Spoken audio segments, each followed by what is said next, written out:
My aunt got pregnant with my child when I was 16, and my mom had no idea. 8 years later, she found out and is kicking me out.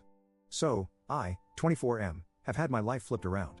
My mom was 10, and her sister, who I'll now call my aunt, was 14 when they immigrated from Taiwan. My mom got into a lot of trouble, and she and my dad were both 14 when she got pregnant. My grandparents didn't let her get rid of me, so I ended up being born. I was close to my mom until I was about 8, and then she just started partying, hanging out with friends, and arguing with my grandparents all the time. There were a few times when she just took me after an argument and kept me away for a month, or had my dad keep me. It continued like that until I was 13, and my grandparents passed away.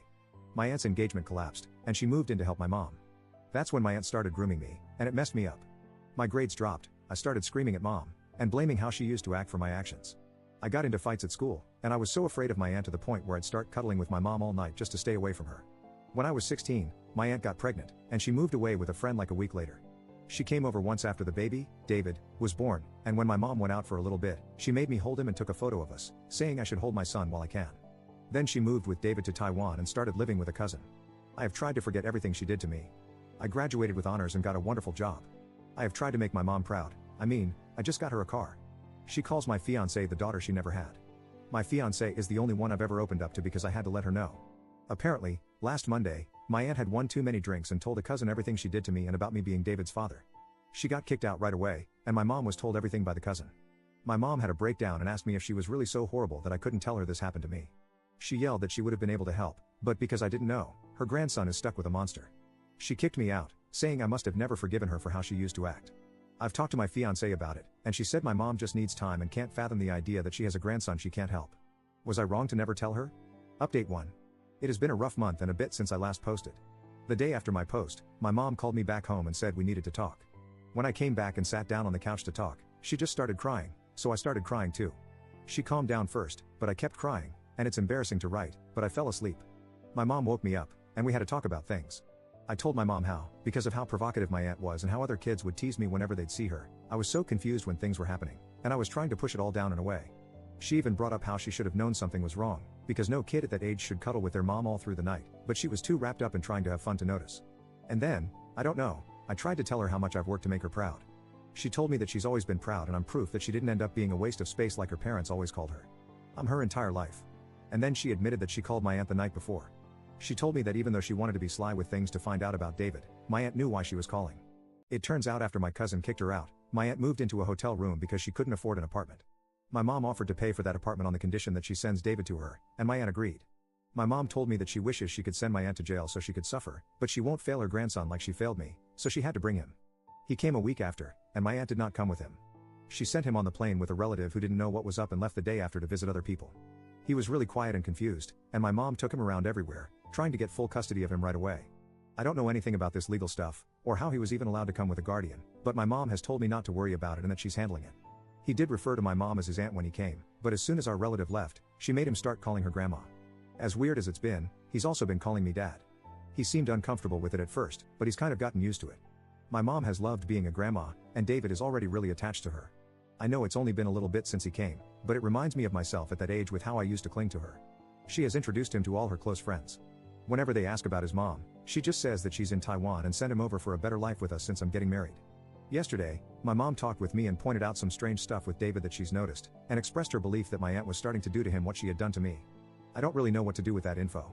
My fiancé has told me I just need to keep handling it like I'm doing and stay confident. I'm doing my best, but with how things have been, I don't know if it's good enough. That said, I do feel like I'm mentally better knowing my fiancé is good with my mom taking in David, and my mom and I clearing things up about what my aunt did. Update 2. I don't really think I'm going to keep doing these. Maybe I'll do one way into the future if I feel like it, but I felt I needed to give another update because I got a lot of messages about my aunt, and I felt I needed to get some things off my chest. I do wish things were different, and I wasn't in this situation, but I am in it, and I have to see the good because the bad can be too much. I know some people would love it if I made this update about going on Facebook or Twitter and blasting my aunt on it, and the police in Taiwan locking her away for life, but it's not. It's hard to write or talk about her outside of something which I know is private like this. And if I had to think, that's because I still feel guilty and conflicted and almost wonder if I deserved it or if I wanted it, even though I know that's not true. I hope that she lives a terrible life, but what's best for me is staying separate from her forever, and I won't be doing anything to associate with her again.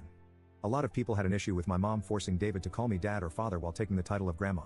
And I won't lie, it is weird and uncomfortable, especially because I don't feel like a father, and I don't even know what that means. But it's not making me feel sad or mad or anything, just a little offbeat. and I don't think it's anything to be angry over. As for the rest of it, my mom officially has custody of David. I don't know how the process went, I don't know how it happened so fast, or if it was even fast. I do know she did get sent documents from my aunt's lawyer in Taiwan, but she's kept me uninvolved to avoid stressing me. The thing is that one day, David said something about his mom needing him to make babies.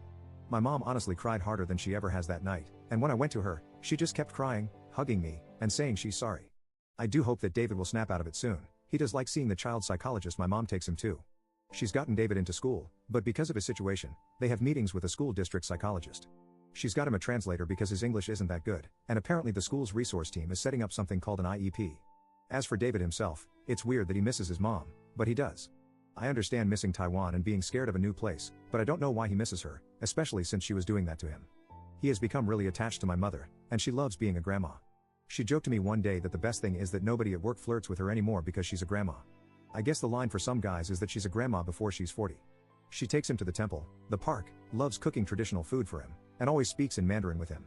She even went out and bought a lot of parenting books and signed up for a class to make sure she can do it right even when it gets tough. Our interactions have been limited, and I think he's scared of me, but my mom has told me over and over again that it's alright, and I don't have to do anything I don't want to do. I did ask her why she's not forcing me to be more involved, and she just said she feels it'd be wrong to force me. Another thing that happened is that my father found out about David. My father's not really in my life, he has his own wife and kids, and he's focused on them. I'm an adult now, so I'm at peace with what our relationship is. Honestly, this was the first time in months I talked to him, and before that, it was last year when he updated his will because he decided he wanted me to be the one to inherit his car. Apparently, one of my mom's friends let him know about David, and he showed up unannounced with his kids, making them carry 2 crates full of toys while himself holding a new Xbox. Much more than he's ever got for me. He talked to my mom about everything while his kids played with David, and I won't lie, I felt jealous of them because it seems like being an uncle and aunt is easier than being whatever I am. But when my dad talked to me that day, we were alone in my room, and he cried too because he never wanted me to be a dad as early as him, and it was weird seeing him cry or be affectionate with me. My mom and dad did take David out to the park that day, and he honestly had so much fun with them. I saw them come home, and he was walking between them, my mom holding his left hand and my dad holding his right hand, and they seemed to be having so much fun. It was almost like that could have been us if the timing was right, and that did feel really sweet. My mom has let my dad take David to his house a few times as well, and he started calling my dad's wife Steppy, which is weird because she's more Chinese than my mom is. They still call me on FaceTime just to talk with him, and my dad has come a few times since then because they want to see their nephew. My mom is going to go with my dad's family on Halloween because they all want to take David out. The best thing for me, though, has been my fiancée. I guess I never really understood the term that she's my rock before this, but I get it now. My mom gets it too and has me call her whenever things start to get uncomfortable, and I get why she calls me when she's in a similar place. Her family has been amazing and understanding too. They've got a very sanitized version of what happened to me, just like my mom, but they've all been so great to me. It's weird because it's like I got the one fiancé whose family treats me well despite it. And I won't lie, her parents are very traditionally Chinese, and I was scared they wouldn't keep approving of me, but her grandfather gave me a hug. So, I am in a better place, and my fiancé is probably the biggest reason why. Thanks for listening to my TED Talk.